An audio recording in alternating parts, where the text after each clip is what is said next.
três tipos de comportamentos: neutro, empático e não empático. Meu nome é André Corporati, sou dentista, professor e pesquisador na Université de Paris, na França, e aqui neste perfil eu ensino dentistas a terem segurança no diagnóstico e resolverem 100% dos seus casos de bruxismo, DTM e neuropatia. Aqui foi avaliado a intensidade da dor. O grupo neutro, ele teve uma média de intensidade de dor de mais ou menos 60, 65, tá? De 0 a 100.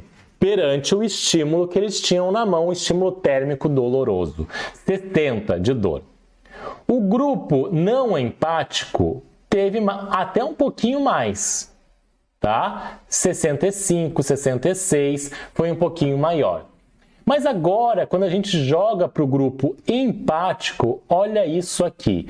Foi bem menor, 56, 57, uma variação menor. Então, de 65 passou a mais ou menos 57, 56, tendo uma redução enorme da quantidade de estímulo de dor, somente pelo fato de que eu falei conversas mais empáticas, eu me coloquei no lugar do paciente. Se você quer saber mais sobre esse assunto, escreva bruxismo aqui nos comentários para receber uma aula completa sobre esse assunto.